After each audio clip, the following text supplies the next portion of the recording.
If you're wondering how it is to be a nurse during this pandemic, stay tuned.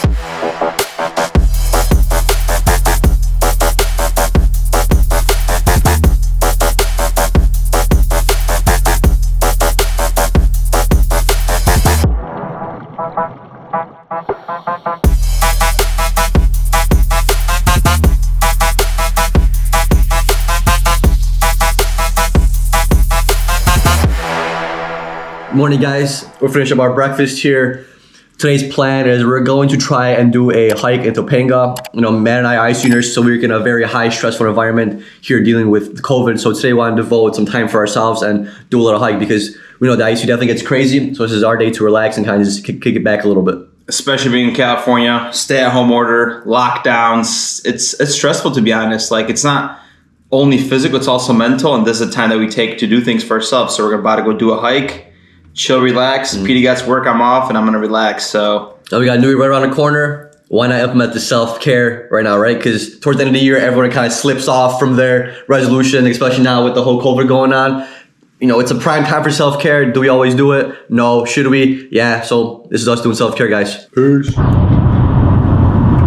This is a very beautiful day, by the way. It's been raining. It's been cloudy here, and we haven't been out making a video in a long time, so this is actually refreshing that we're out.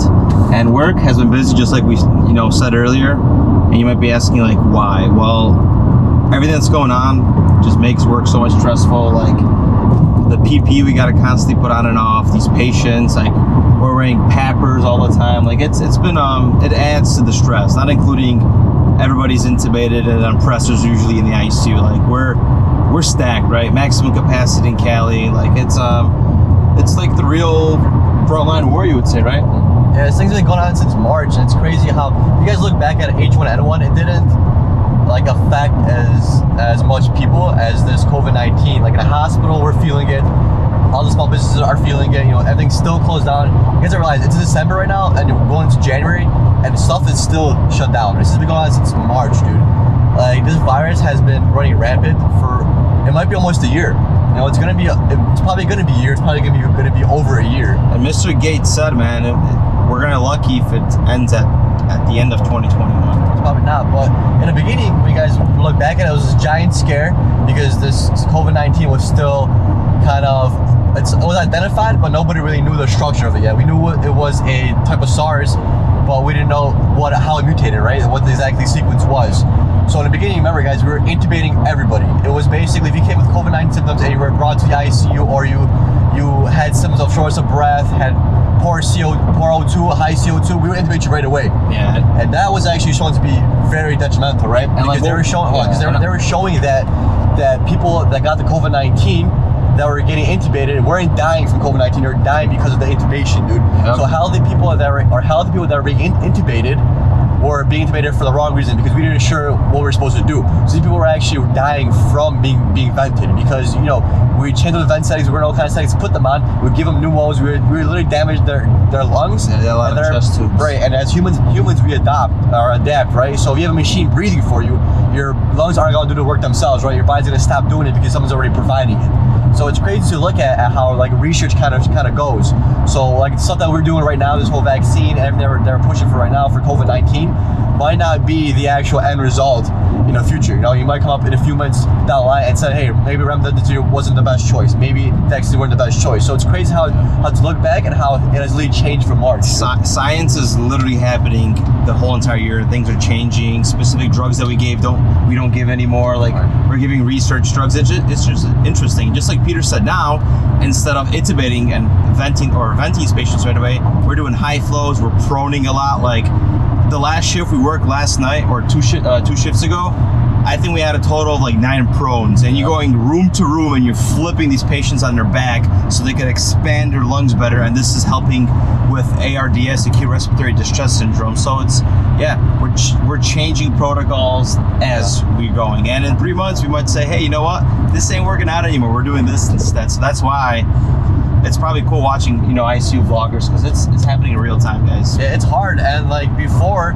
this whole pandemic, we would, gone on and gone off for maybe a small population of people, right? People that were on contact precautions, people that are on droplet precaution, things like that. But now in our ICU, it's literally you gone on and gone off for every patient. There's gonna be like maybe 4 beds that are on the clean side. Yeah, it's in the ICU, if that even. Yeah, everybody's literally COVID positive. Everybody literally, it's like going into those movies where everybody has like freaking like those how would you call it? Hazmat suits, like fully gowned up. We have like these pappers that blow positive pressure down our face to, so we don't breathe in the air that we're with the patient. Like it's literally out of a movie. It looks freaking scary. Right. And that's why, to wrap it all up, we do trips like this, right? Self-care and just taking time for yourself. And how do you do that? Like your hobby, whatever your hobby is, whatever you love doing, do more of that on your days off. Don't just watch Netflix and sit and like waste, Just do something, guys. If you guys took this pandemic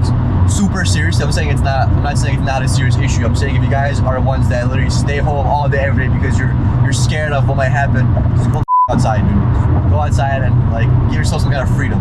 Because there's people out there that are cooped up, they have been cooped up, don't want to go anywhere, don't want to talk to their family because they're so scared of this, guys.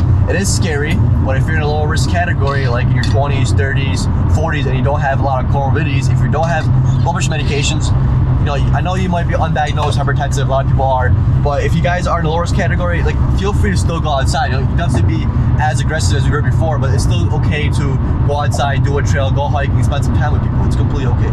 And and this year's also all about self-care. So if you snoozed on that, shame to you. It's all about being more aware and taking time, being more mindful. This was like the year of intuition, right? To become like introspective with what's happening. And anyway, wrap this up. We'll see you guys on the hike.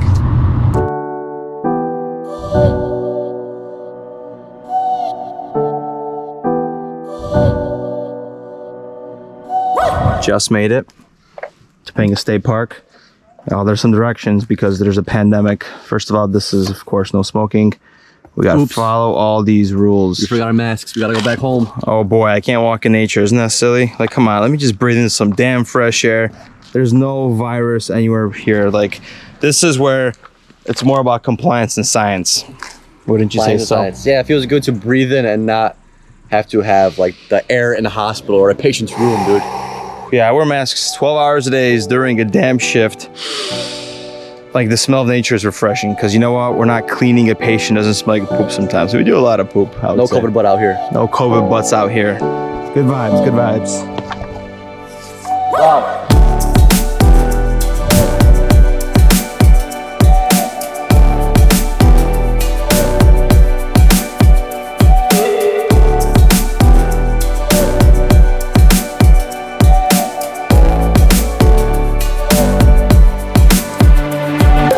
So being out in nature is literally so refreshing compared to always wearing a mask, always freaking being COVID rooms, never having fresh air. This is literally bonding with nature and it feels so refreshing. And I think this is sometimes all we need. This is like the best therapy. This and exercise for me is the way I manage my sanity during the pandemic.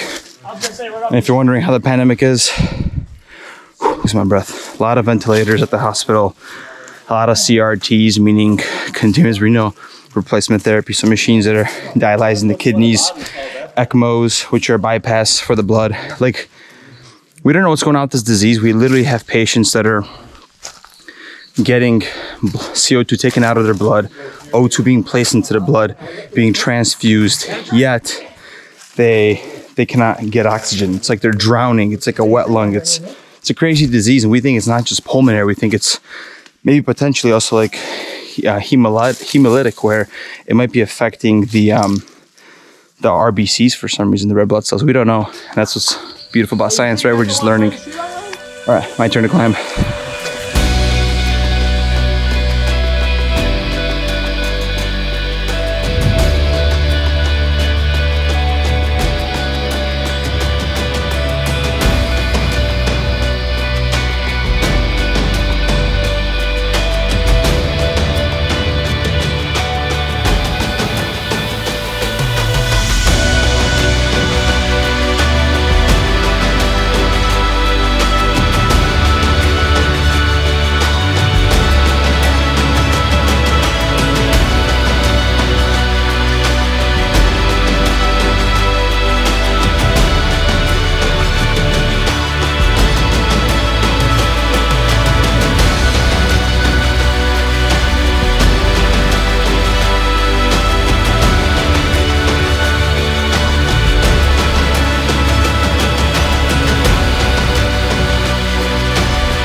was that, man?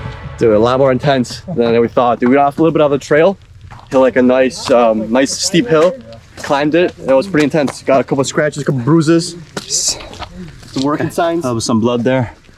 Don't forget, guys, and the Cruise Canyon Trail if you're interested in this hike. But go past the waterfall. The waterfall was unspecial, but the other shit was cool. That's where it got more intense. Alrighty, so I have a day off. I get to chill, so got some friends over. We might go catch the sunset somewhere, grab some food. Peter got to work, unfortunately. I dropped my shoes. Oh yeah, Peter fell twice, Stepped in man. water. It's a mess, dude. We're getting our hiking game up. We're at level like 25 out of 99 right now, so we're like a third of being pro. It's all good, dude. It's all good. Hi, see you guys. How does this look? It's beautiful, right? So the last thing I wanted to touch about is what do I wish for 2021 as a nurse for the pandemic? So yes, lockdowns and all this stuff happened, right? And we have to wear masks and all this stuff for safety, correct? So I wish everybody's safety, but also we have to look at the big picture of how we could prevent something like this from happening.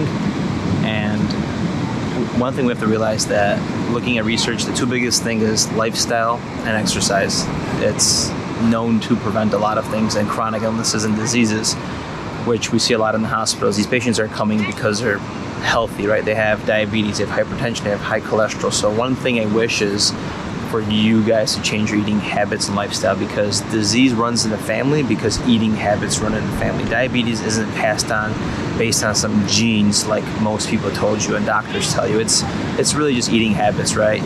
Your mom taught you to cook the same way, so you cook the same way, you consume the same carbohydrates, fats, and protein that leads you susceptible to creating these illnesses that are spreading, that are causing a lot of issues, including these patients that we deal with in the hospital. So 2021 resolution for everyone should be better lifestyle and choices. Let me go enjoy this.